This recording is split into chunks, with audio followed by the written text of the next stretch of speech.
November the 3rd.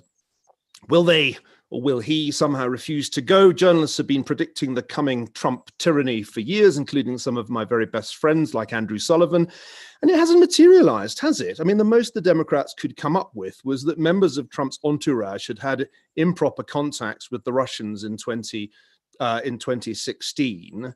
That was the essence of the Mueller report. Trump had tried very ineptly to cover things up, revealing, I think, the key theme of his presidency, which is ineptitude.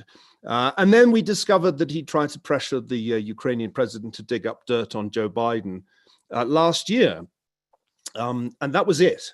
And it must be said that, that this backfired on Trump, as so much else has. Yep, Trump said in April of this year, when somebody's president of the United States, the authority is total. But actually, that's not true. And events have proved that over the last 3.5 years. Has he subverted the Constitution in any meaningful way? No, he suffered a classic midterm defeat in 2018. He's appointed 2 conservative justices to the Supreme Court who've been entirely impartial in their judgments and actually have voted with the majority on the recent cases testing Trump's challenges to subpoenas seeking his tax returns. I could go on about that, but for the sake of brevity, let's just say that Neil Gorsuch and Brett Kavanaugh don't look at this point like a fatal threat to the rule of law in the United States. And as for federalism, well, the COVID-19 pandemic's revealed how little power the president has in a public health emergency over state governors. Yeah, you can say that he's run the bureaucracy in arbitrary ways, but that's not really relevant to the discussion that we're having. In fact, I'd argue, Yascha, that Trump and the other populists of the right, by their very ineptitude, have been good for the things you care about, good for liberal democracy. If one looks at recent Gallup polling, approval of the Supreme Court reached a low in 2016 of 42%. It's back up, according to the latest polls, to 54% on Donald Trump's watch.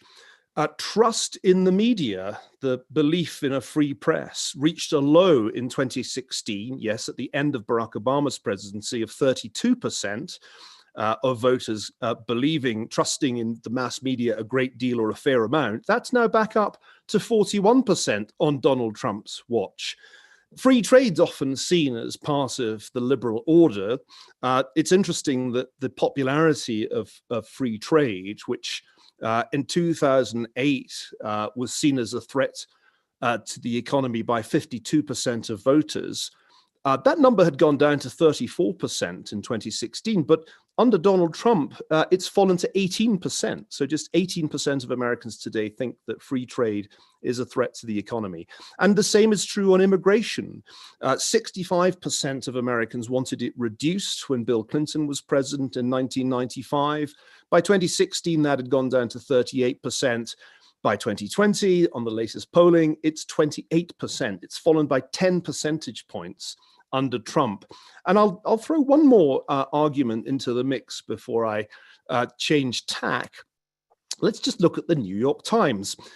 In 1993, it had a weekday circulation of just under 1.2 million. Its subscription on print was down to 649,000 by 2014, but it had added 950,000 digital subscribers for 1.6 million readers. Well, this year, it added another nearly 600,000 new digital subscriptions in the first quarter, and it's now on 6 million digital or print subscriptions. It had 153 million unique visitors this year to the New York Times website, which is an astonishing number. Nobody has done more for the New York Times than Donald Trump. I just wish that the New York Times had done more for liberalism and in particular for free speech during that period. I'm afraid to say that it hasn't. Yascha, for the sake of brevity, I'm not going to delve into the European data. Suffice to say that the populists of the right are in retreat in every country except Hungary, where Viktor Orban certainly qualifies as an illiberal Democrat, but he's an outlier in European politics at the moment, in every country, as you know. Even in Poland, where the Law and Justice candidate only just won re-election as president this weekend, the populists of the right have had a disastrous 2 years. The Alternative for Deutschland is down to 10% of support in the most recent polling.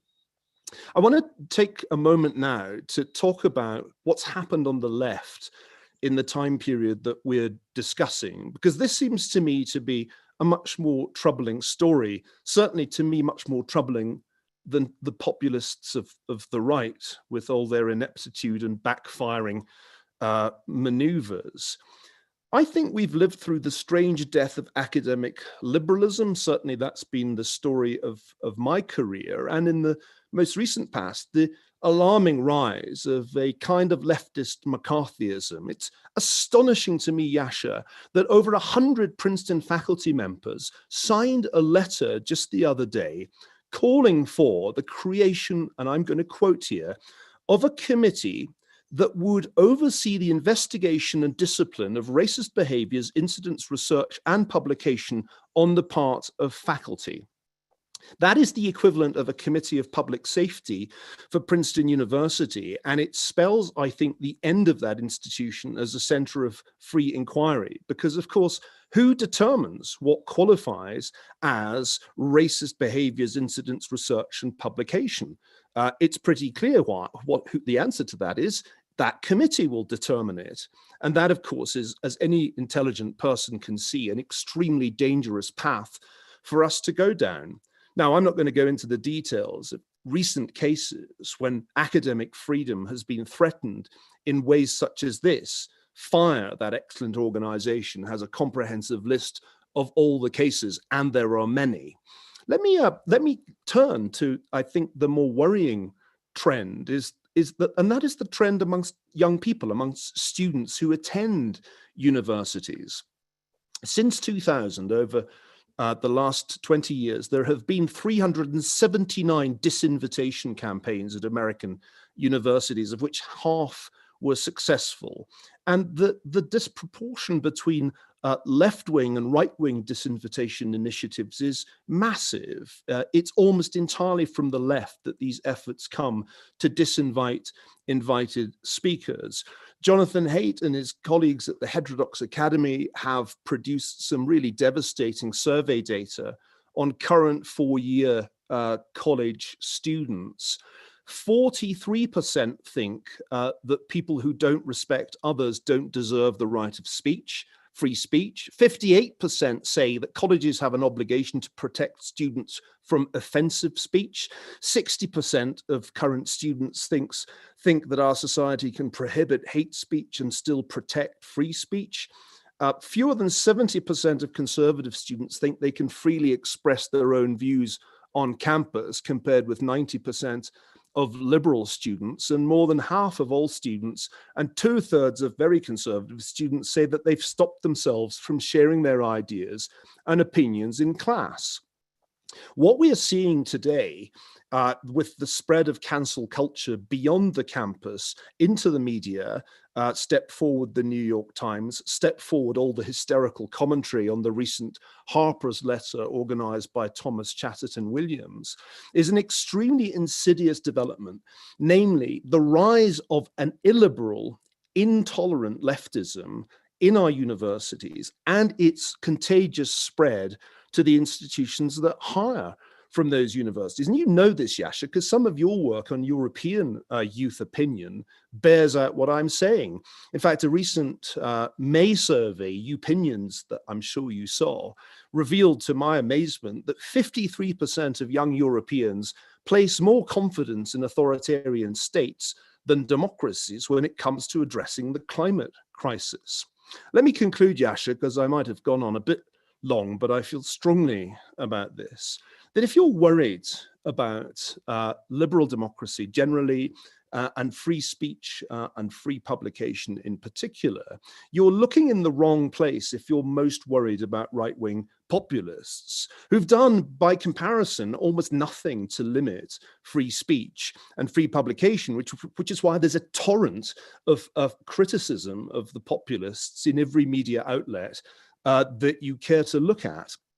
But where's the real threat to free speech? Where's the real threat to liberal democracy and freedom? Well, the answer is in the really authoritarian states like China, currently imprisoning, re-educating, and engaging in genocidal population control against the Uyghurs of Xinjiang, currently imposing a draconian national security law on Hong Kong in violation of its international commitments, surveilling the entire Chinese population, explicitly rejecting the Western conception of liberal democracy, and firing or even arresting any Chinese academics that take a different tack, engaging in concert, I think, with Russia in information war against the United States, following the Russian model in 2016. Russia, North Korea, how about the Salafists and their Gulf supporters? Or let's not forget Iran. Let me conclude by making a very simple point. If you want to know where free thought and free publication are most in danger, look at the places where journalists are killed or arrested. The Committee to Protect Journalists does a good job of this and showed that 250 journalists were in jail at the end of last year. Where were they in jail? China, Turkey, Egypt, Saudi Arabia, Eritrea, Vietnam, and Iran. 876 journalists have been killed around the world since 1992, according to the CPJ. I looked it up this morning. Where have they been killed? The answer is in order of the gravity or size of the murder rate: Iraq, the Philippines, Algeria, Mexico, Somalia, Colombia, Brazil, Russia, India, Pakistan, Afghanistan. If that is a list of countries afflicted by right-wing populism, then I'm a very confused historian. In all of that time since 1992, just 8 journalists have been murdered in the United States. 4 of them were murdered at the Capital Gazette in Annapolis, Maryland, 2 years ago by a gunman who had a grudge against the paper because it had written an expose about him. Hardly, I think, evidence of a crisis of free speech and free publication in the United States. In my conclusion, I'll simply say, if you're worrying about right-wing populists, if you've been worrying about them for the last 5 years, in common with some good friends of mine, then you're looking in the wrong direction. The real threats to free speech and free publication in this country come from the left far more than from the right. And the biggest threats of all come from outside this country, from countries like China and Russia that the Trump administration explicitly identified as strategic rivals in its national security strategy of December 2017. I'll leave it there. Wonderful. Well, that was a magisterial lecture rather than the start of a conversation, but it was a great magisterial lecture. Let me start on the points we agree on, because there are a few important points in which we agree. I absolutely agree that there are authoritarian states, that there are terrible dictators around the world who are a very, very real threat to the rights, to the freedoms, to the lives of brave journalists and activists around the world. I do, however, think that that is a slightly different topic, that implicitly what we're talking about here, and you may disagree, is what threatens liberal democracies that are already established. And much as I think we should push back on and contain authoritarian powers around the world that do terrible things to their own citizens and do terrible things to the brave journalists who are exposing some of their corruption and some of their malfeasance, I don't think that they are an imminent threat to freedom here in the United States, or even to freedom in fledgling democracies like Poland or Hungary. The second point on which I agree, and which is obviously one of the founding principles, one of the founding ideas of this community, is that threats to the free society come from different ideological directions, and that there is certainly a threat from illiberal tendencies on the left. And I am one of the signatories of the Harper's letter. I lament some of the same developments at universities where disagreements with 1 out of 20 or 30 orthodoxies suddenly gets you branded as a thought criminal and gets you in trouble with the dean or some committee or another. We are agreed that this is a very, very bad thing, but we need to resist, and that's one of the purposes and one of the proud missions of Persuasion as a publication and community. Finally, I agree that in large part because of the incompetence and the bumbling nature of the current administration, American democracy is not about to perish in the next weeks or months. And I'm more optimistic at this point than I have been at any point in the last 4 years that Joe Biden will be able to win a very healthy victory against Donald Trump, and that some of his Trumpism will, at least in the short run, be repudiated. Okay, so much for the points of agreement. I do think that there are 2 very important points of disagreement. The first is that we need to take a truly international perspective on this. And the question that I'm asking myself in this context is, looking around the world, what are the forces that pose the most serious, the most ready threat to the survival of existing liberal democracies today? And when I look at the people who are leading some of the most important democracies around the world, it is very clear to me that the most important set of actors here are right-wing populists. So whether it is Donald Trump to the United States, on whom more in a little bit, whether it is Jair Bolsonaro in Brazil, whether it is Recep Erdogan in Turkey, who I believe is a right-wing populist. So some of those terrible jailings of journalists, I think, are part of the threat of right-wing populism. Whether it is Viktor Orban in Hungary, or yes, whether it is the law and justice government-led implicitly by Jarosław Kaczynski in Poland. These are all very, very serious threats to important democratic countries around the world. You slightly dismissed the Polish case, saying, oh, look, the government only got 51% in the presidential elections a few days ago. There is a little bit of resistance to it. Absolutely. Poland is a deeply split society, and it's not clear to me that a clear majority of the Polish people does want to lose their democracy, does want to give plenipotentiary powers to the populist government.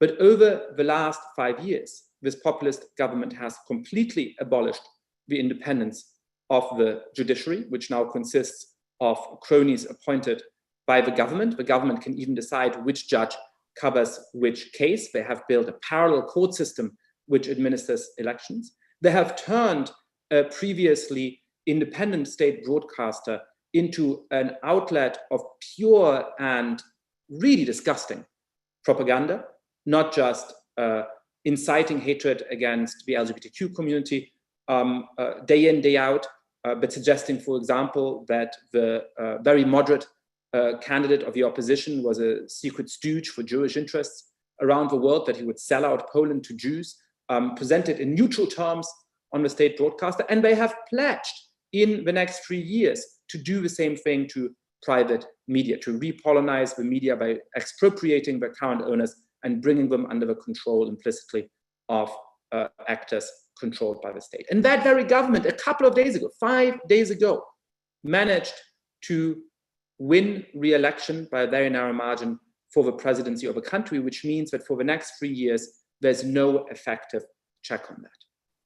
What makes you think that the fate of Poland is going to look any different from the fate of Hungary? What makes you think that 3 years from now, we are still going to have free and fair elections in that country when we clearly no longer have free and fair elections in Hungary? Now, we could go around the world and list other similar cases, but whether you look at Poland, whether you look at Hungary, whether you look at Brazil, whether you look at the biggest democracy in the world, India, under Narendra Modi, when freedom of speech is under extreme threat at the moment, I think it is very obvious that right-wing populists pose an existential danger to democracy. Now, let's bring it back to the United States. America is a very old democracy. It's a democracy with an extremely lively civil society. And Donald Trump is so cartoonish a right-wing populist that he manages to get many of the people who might support a right-wing populist government if it were a little bit more measured and a little bit more competent, if he was actually capable of emulating people like Viktor Orban a little bit more closely, those people are still turned off by Donald Trump. So as a result, at this point, my point estimate, the most likely scenario is that the authoritarian bids of this government will fail, that probably, for not certainly, it will lose its bid of re-election, and for a little while, the danger from right-wing populism in the United States will attenuate. But let that not fool us about the extent of the attacks on the American Constitution and on the American system of government over the last 3 or 4 years. The fact that at this point the government has fired inspectors general at a large number of federal agencies trying to reduce oversight over its actions. The fact that it has fired and replaced the director of the FBI with somebody who is much more willing to do the bidding of the presidency. So the fact that career prosecutors at the Department of Justice, over 1,000 of whom have protested this in a public letter, have reduced what kind of sentence the Department of Justice asked for one of Donald Trump's closest collaborators. The fact that just now Donald Trump has commuted the sentence and freed from prison somebody who is a close associate of his for political reasons. Now, all of those things are at some literal level of the law in keeping with the powers of the presidency. Just as Viktor Orban has never technically broken any of the rules or regulations of the Hungarian states, managing to create an authoritarian system by formally legal means. But do we not think that if left unopposed, do we not think that if left undefeated, this is by far and away the most serious threat to our liberties in this country right now? Do we not think that an attorney general and a Department of Justice that is capable of saying you have to reduce the sentence for this person because he's our friend might also be capable of saying you have to start investigations against that person because he's our enemy? Do we really think we're that far from that being a possibility if Donald Trump won re-election in the fall? If somebody like Tom Cotton managed to become president in 2024 or 2028? I'm not convinced. Let me say finally something about a topic that's dear to the heart of both of us. We both care deeply about freedom of speech, and freedom of speech is not just a matter of legal rights. It's not just a matter of being sure that you're not carted off to jail if you criticize the government, as has happened to many brave journalists under that right-wing populist Recep Erdogan in Turkey. It is also a matter of having a culture of free speech in which you are not afraid of the consequences. And much as I lament the attacks on that on the left, and they are real and they are scary, and that's one of the reasons why I have started this community. The president tweeted just a few weeks ago that universities have now become so left-wing that he disagrees with them so much ideologically that he wants to revoke the tax-exempt status. So when we're living in a country in which a president is saying that he actually wants to financially cripple the most important, the most significant universities in this country, including Harvard University, where you're a professor for a long time, including Stanford, where your institute is based today, I think that that is, for both a serious threat, a more serious threat to freedom of speech and freedom of academic inquiry than the denunciations of colleagues, lamentable though they are. I'm sure you have a good few points to make in response here. Thanks, Yascha.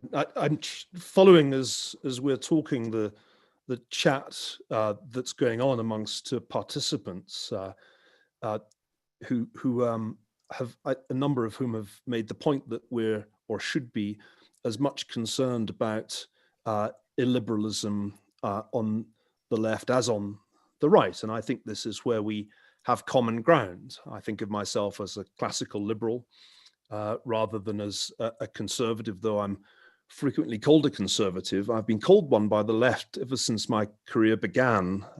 But in fact, it's a very misleading description. My values are those of the Scottish Enlightenment and the mid-19th century liberals. And I think it's true that the discussion we're having is a discussion that assumes upholding classical liberalism is desirable, and particularly that feature of free speech and free publication, which is the point of persuasion. But it seems to me that you're making a number of quite weak arguments with all due respect. To begin with Poland and Hungary, I can't really feel that there's a mortal threat to liberal democracy in Europe if only 2 out of 27 EU members are in this predicament, and all the others, the populists of the right, are in full retreat.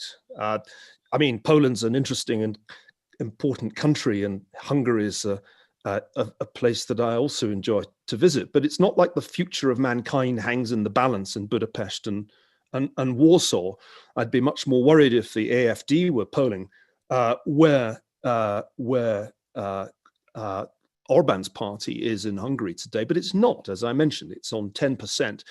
And actually, the big story of European politics over the last 2 years has been the surge of the Greens, not the right-wing populists, although God knows American journalists prefer writing about the right-wing populists because they're more colorful. Second point, you brought up Turkey.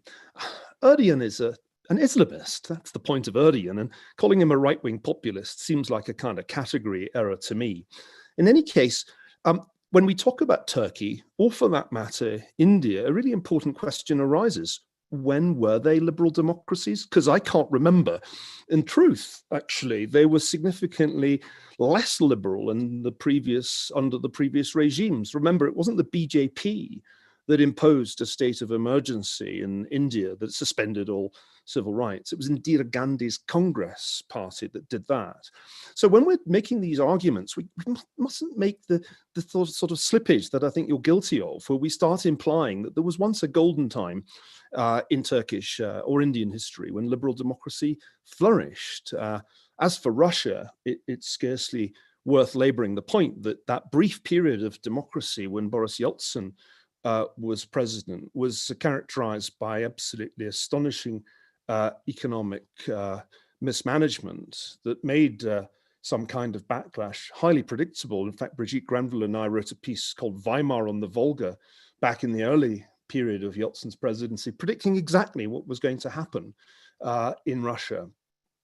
The third point that I'd like to make is that when you omit from this discussion China, as if China only poses a threat to freedom in China, you're overlooking the fact, as numerous studies have shown, that the Chinese Communist Party is engaged in a systematic campaign of so-called influence operations to undermine liberal democracy in its home bases.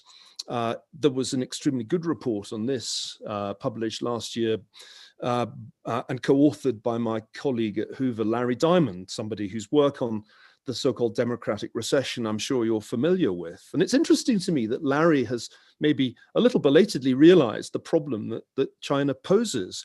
Actually, it was the Australians who saw this first, because it was in the Australian universities that the Chinese first really began to flex their muscles. But everybody has a story, at least in my network, of publications that ran into trouble because the Chinese didn't like them. And there were similar stories which arose from Gulf money going to universities. There was a very aggressive campaign to remove my wife, Ayaan Hirsi Ali, from the faculty at the Harvard Kennedy School, which I'm glad to say that Drew Faust and the Harvard leadership repulsed, showing a courage that's rather rare amongst academic leaders these days. But let's not kid ourselves. The United States and European democracies is under a sustained campaign exploiting the new possibilities of the internet, but also using traditional media and channels of influence to weaken liberalism by attacking free speech and free publication in the academy. And academic journals are an interesting case here, where we know of numerous cases where public publishers have folded under Chinese pressure, rather as some technology companies have done. So let's not forget that the Chinese have a coherent ambition to undermine liberal democracy and its principles, not only in China, but globally, as of course does Vladimir Putin, who's perhaps the most coherent of the critics of liberalism in a position of power in the world today. Fourth point. You acknowledge, Yascha, that Trump is in free fall with the real clear polling average suggesting a 9 or 10 point lead for Joe Biden. By the way, this ain't over. And I counsel all Democrats listening not to make the mistakes you made 4 years ago when you looked at Trump's approval rating and concluded that Hillary Clinton was a shoo-in. I'm stunned to see experienced journalists repeating exactly the mistakes that they made 4 years ago, using exactly the same data points to make exactly the same wrong arguments. This isn't over. And the fact that it isn't over, despite Trump's manifest incompetence, despite the fact that there is an economy in deep recession and a public health emergency out of control, tells you just how difficult the situation must be for the Democratic Party, that ought to be out of sight and on track for a landslide at the moment. But when you look at the polling, when you ask the question, what is it that people are dissatisfied with? It seems to me that they're not dissatisfied with liberal democracy. I told you the polling evidence on almost every liberal issue. Public opinion has swung to the liberal side in the last 4 years. Trump's like some kind of vaccine against illiberalism, and it precipitates an antibody reaction in the electorate. No, the reason that people voted for Trump was not that they were deeply illiberal. The reason that they voted for Trump and will vote for him again is a sense of alienation from the administrative state, from the Washington bureaucracy, which I must say I sympathize with. Certainly when I contemplate the epic mess that the administrative state has made of the COVID-19 pandemic, because it can't all be blamed on Donald Trump, let's face it. So I think the argument that, oh dear, Trump's failed, but there'll be someone worse coming up next, be it Tom Cotton or Tucker Carlson, just mistakes the mood of the country, and particularly the mood of Republican voters who aren't thirsting after Viktor Orban. This is clear from the polling data. What they're thirsting for is a fundamental reform of government. And Trump has failed to do that because in fact, the deep state has won nearly all its fights with Trump. I'll just make one final point, and it has to do with universities. I actually think that the universities of this country have become a problem in their own right. And I think part of the problem has to do with their completely unrepresentative political character. If you look at the trend, and it's a very pronounced trend, it's not as if universities have always been on the left. They'd led liberals, certainly in the 1950s and 60s. But what's happened since then has been that they've moved steadily further and further to the left, to the point that conservative academic or conservative professor has become an oxymoron. It's almost an extinct species. It is extinct in a number of different fields, and the ratio of liberals to conservatives or Democrats to Republicans in college faculty is now incredibly skewed. I think it averages something like 14-1. In my field history, it's 17 or 18-1. And you can't calculate the ratio in anthropology because there are 0 conservatives. So that seems to me a real problem. And it's a problem that I think is revealed in the disconnect between academic opinion, the sentiment on campuses, and what ordinary people think. And that divide is astonishingly wide now. And the university should be worried about this. I don't think it's an idle threat to say that their tax-exempt or charitable status needs to be reviewed. It does. They're huge money-making machines which have become increasingly ideologically motivated in ways that I think it's quite reasonable to question. And those of us who've worked in universities all our adult lives, and that includes me, can't help but notice that since the 1980s, the atmosphere in the major universities of the English-speaking world has gone from being an atmosphere of free speech and free inquiry, good God, Oxford was fun in the 1980s, to being an absolutely deadly and oppressive culture of fear, in which professors, even tenured professors, are scared to speak their minds for fear of attracting the cancel mob. Now, That seems to me to be something that's troubling in a way that Trump's incompetence isn't, because Trump is on the way out. He is a part of a fading baby boomer generation that is passing rapidly through the exit of American political and cultural life. But what's coming, the next generation, the millennials, and in particular Generation Z, the generation that's currently in university or recently graduated, that is the generation I worry about. Because as John Haidt and others have shown conclusively, that generation does not seem committed to the principles that you and I care about, Yascha.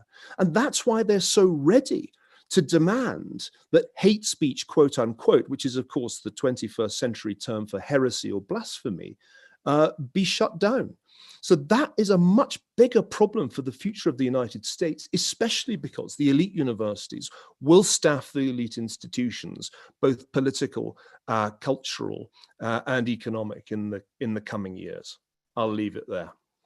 Great. Well, listen, I have my worries and concerns about public opinion among younger people. I've published, as you know, in the past about the anti-democratic attitudes. I am struck, especially in Europe, that after many talks I give, people in the audience say, well, you know, to deal with climate change and so on, shouldn't we be giving up on capitalism? Shouldn't we just be giving up on democracy?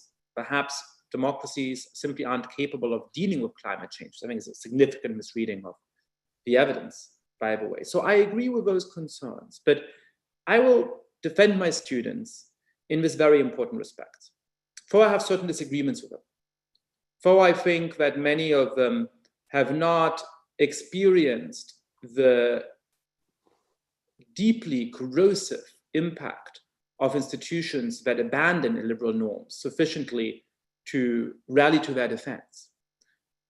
They are, in the great majority, committed to a tolerant society, committed to a diversity of viewpoints to a much larger extent than the current cabinet of the United States.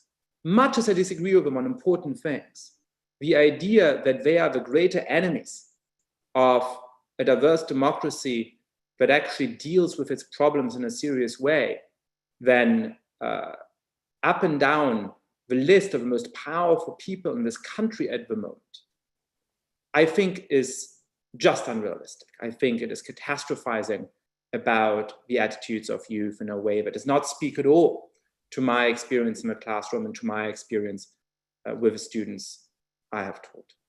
I could go head to head with you on the 4 or 5 points you raised. I'm a little bit conscious of time, so I want to end in a slightly different way before bringing in the audience. And if you have a question, feel free to click on the participants panel and raise your hand so I know that you'd like to be called on. At this point, I have researched threats to democracy in a great number of countries around the world. Some of them are from left-wing populists, as in Venezuela. Some of them are from Islamists. Many of them are from right-wing populists. And the one thing that has happened in every single case is that local elites at the beginning said, that guy, him, those weird Kaczynski twins, Narendra Modi, the former Tiwala, Jair Bolsonaro, the minor army captain, those people are supposed to be a threat to our democracy? What are you talking about? He will never win the election.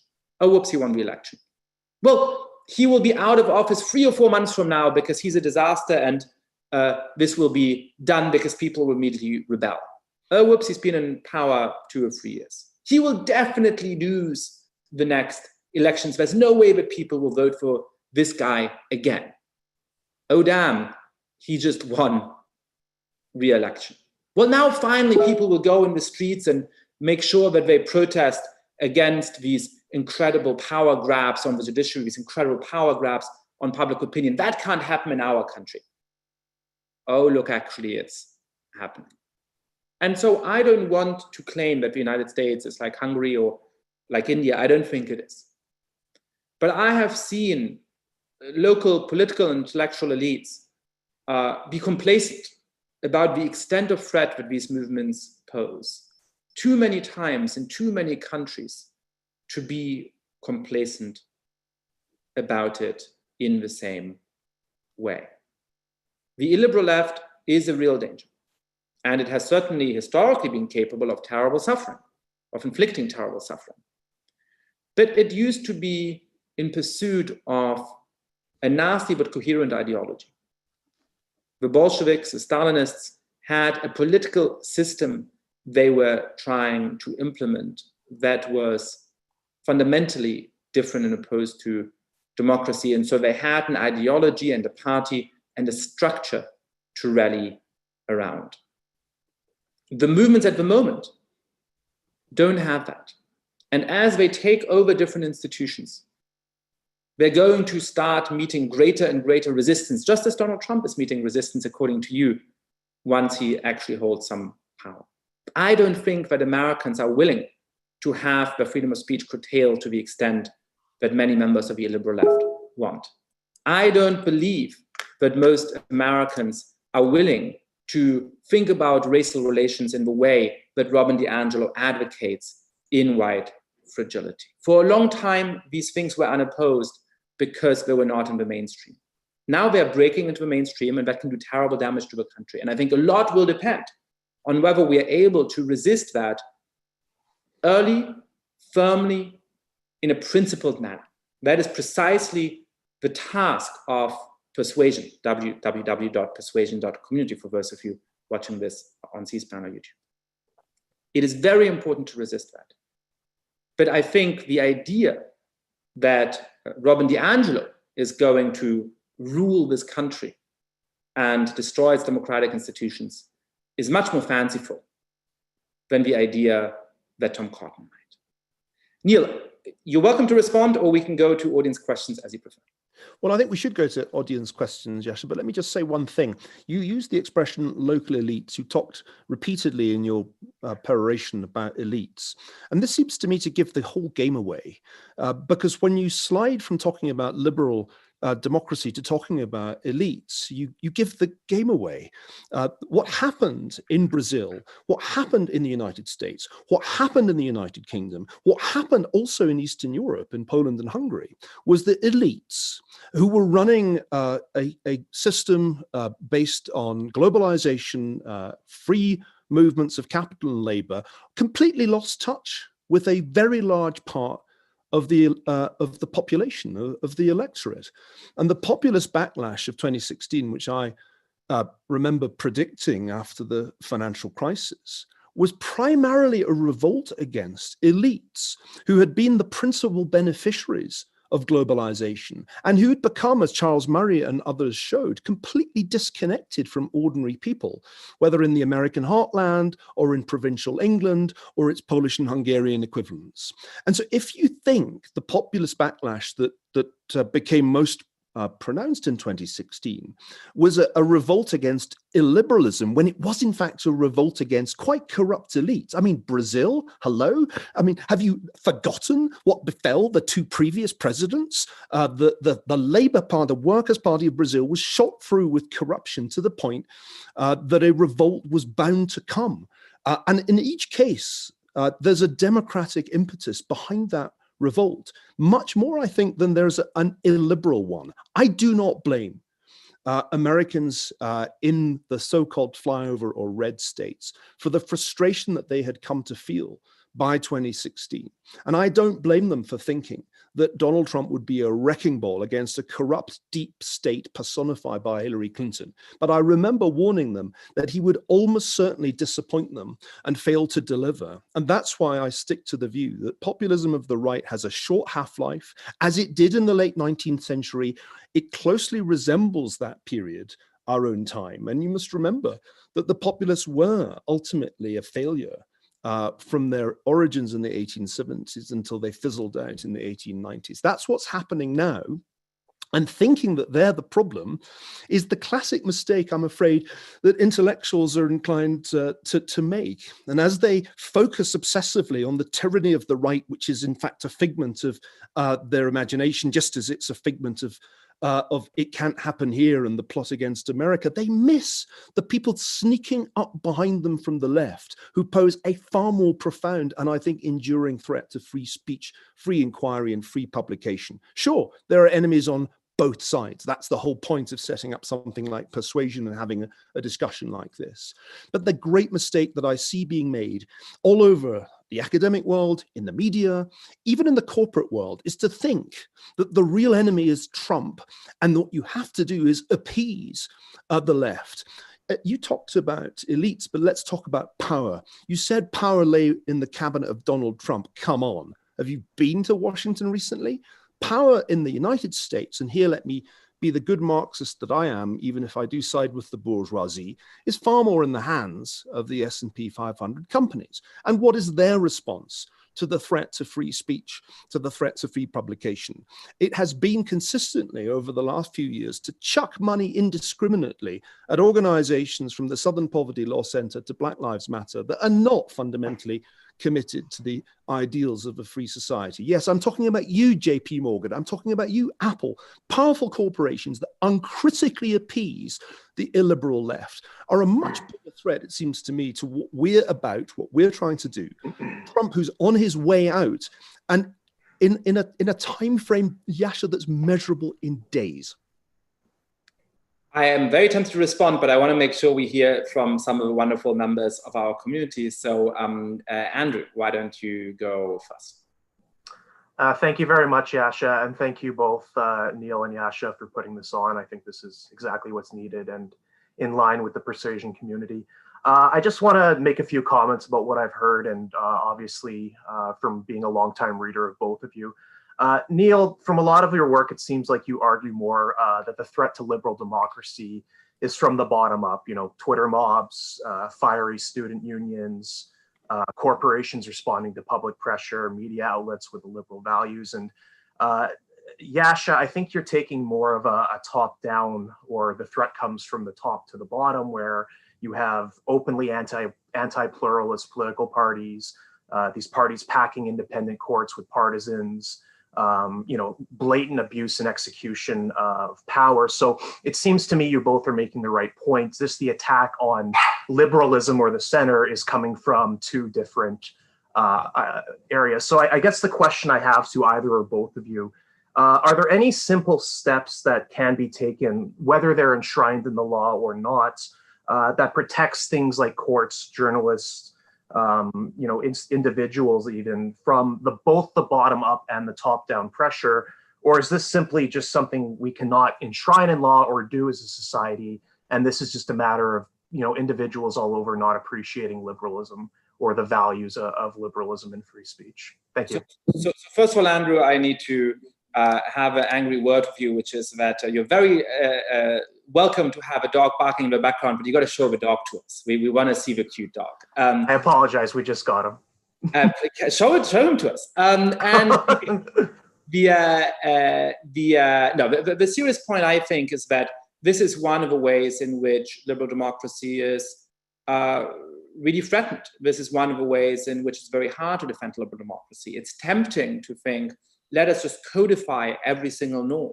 If the way that people like Viktor Orban are able to undermine Hungarian democracy is through forms of what Javier Corrales has called autocratic legalism, by adding new laws that are facially neutral, like a very low retirement age for the Supreme Court that allows people like Orban to then put all of the loyalists on the court, through the abuse of laws that exist, but that they are then using in ways. Oh, there you go. Wonderful. That is a very cute puppy. If they are using the law in ways which are technically in keeping with what the law says, but actually abuses the spirit.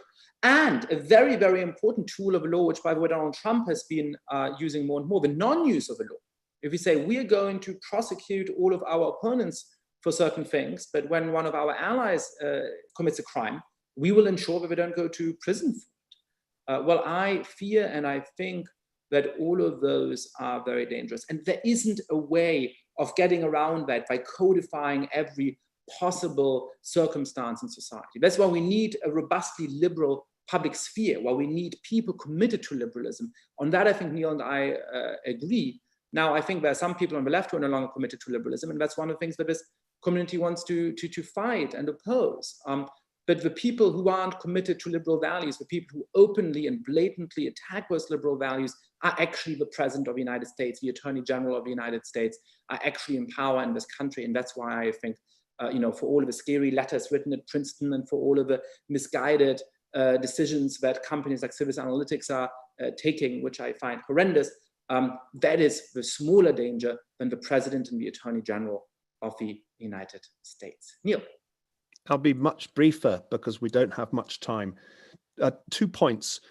In The Square in the Tower, I argued that a structural change in the public sphere brought about by the internet had radically altered the nature of the political process and created new vulnerabilities for open societies that didn't exist before.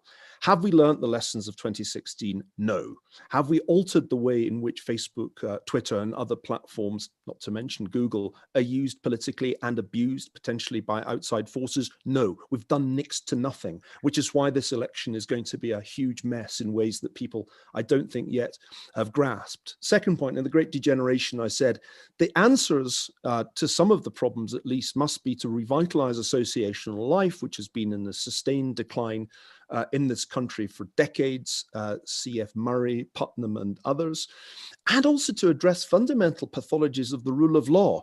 In The Great Degeneration, I said, in the United States, the rule of law has degenerated into the rule of lawyers. Access to due process has been drastically reduced. So there are, Andrew, things that we can fix. But until we have a better regulatory framework for the internet, until we do some meaningful reform of the legal process, until we as citizens do more than just get on Zoom and vent, till we actually organize in the way that Tocqueville thought Americans were especially good at a long, long time ago, then I think the problems that we're talking about are going to persist. Let's hear from Chen Yu Shen. Chen, go ahead. Hi, thank you for taking my question, and thanks for the speech for interview. I was wondering what you guys think about the idea that you kind of have to be educated into this illiberal ideology, and it doesn't come just naturally. And I forgot who was it made this, but it kind of only comes from elite institutions, elite universities. I think Jonathan Haidt made this point. And,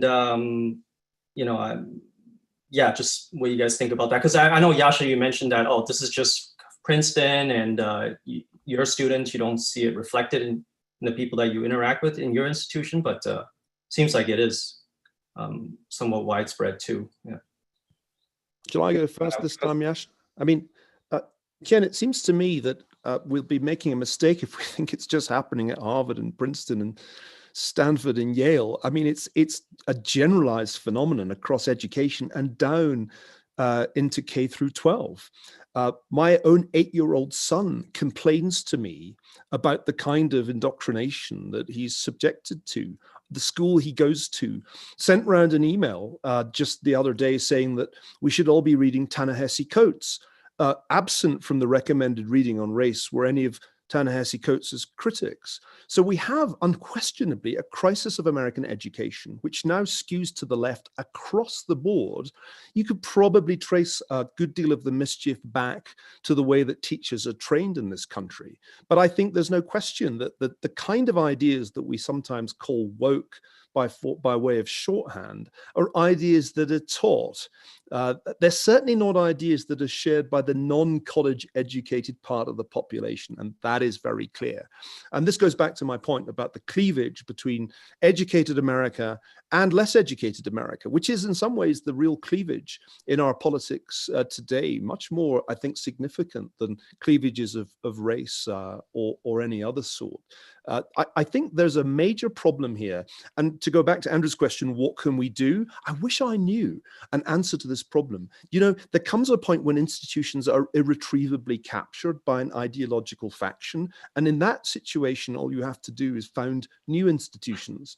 But it will be an extremely slow process if we are going to try to create new institutions to introduce some balance into our educational system. I really struggle with this because I have 5 kids. I have the 2 younger ones are still going through education. One of the older ones is still in college. And I just despair actually of the ways in which educational indoctrination is going on. And by the way, it's on both sides of the Atlantic because my older kids were educated in England. So a couple of thoughts. The first is that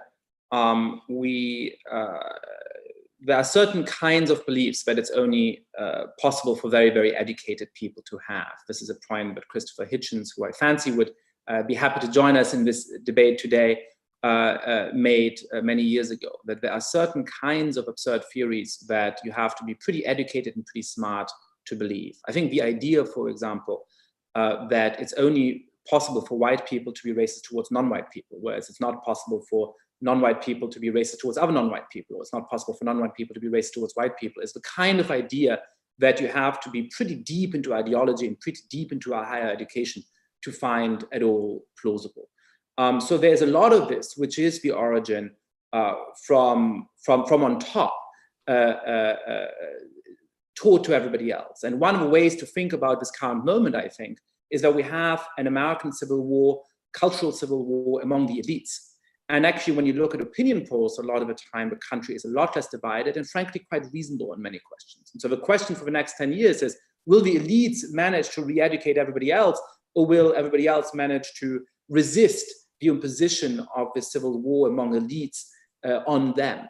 Now, I'm not entirely confident that we will be able to resist it, but that's, I think, the lay of the intellectual land. Now, on the other hand, though, look, the norms of a liberal society are learned as well. And the values of free speech are not obvious. If somebody says something annoying that annoys 80% of us, why shouldn't we just shut him up? And if he doesn't want to shut up, why shouldn't we put him in prison? I think it takes real appreciation of history, real appreciation of how badly societies have gone wrong when they have abandoned those principles to understand why they're so important. And so, we also need to educate people in the importance of some of those values. And again, that's part of what Persuasion, www.persuasion.community wants to do. I have 2 very brief notes at the end. The first is that a mutual friend of Niall's and I won't say who it is, wrote me a friendly, angry email saying, you aren't using the best arguments. What about voter suppression, gerrymandering, attempts to repress turnout, using US government contracts to put pressure on Bezos and CNN, using state power to help friends? What about all of the nepotism of the administration? Those are all also really dangerous. Since I neglected to make those points, I thought I would at least read out the email. And then finally, and of course, Yascha, recurrent features of American democracy all the way back almost to the very origins of the Republic, as critics in the 19th century like Charles Dickens were only too ready to point out. Let's not have a mythical golden age when democracy was extraordinarily clean and noble Democrats ruled the land with blameless altruism. That's a complete historical fairy story. And part of my job as a historian is to try to puncture that kind of nonsense bubble. Sorry, mutual friend, but that kind of argument doesn't get us anywhere because it's telling us about pathologies that have been a feature of American democracy for a long, long, long time. I will relay this to our mutual friend. I would point out that there's a difference between many of those things having been deep features of the United States in the 19th century, some of those having been present to some extent in the last 20 or 30 years. I think the level to which this is happening right now is much, much more than in the last 30 or 40 years. And that is a real danger because frankly, our democracy in the 19th century had some very deep problems. But before we keep going back and forth, I want to thank Niall. I think Niall is a great encapsulation of a kind of spirit we want to have here. We don't want to be an ideological monoculture. We want to invite people who disagree with me and probably many of the members of the community on some fundamental issues in to have spirited, robust, but friendly debates. That is exactly what we're trying to do. We'll have a great debate on Sunday at noon about the global future of liberalism with some of the best thinkers about democracy from around the world, including Dennis Stresser, who's based in Mexico, Ivan Krostev, the great Central European intellectual, and Pratap Mehta, to my mind, the most interesting thinker about India and the subcontinent today. So I hope you join us for that. I hope you go to www.persuasion.community to sign up, to receive our articles and our invitations for events. And I hope that you join me in thanking Niall Ferguson for taking the time to have this debate. Thank you, Yascha.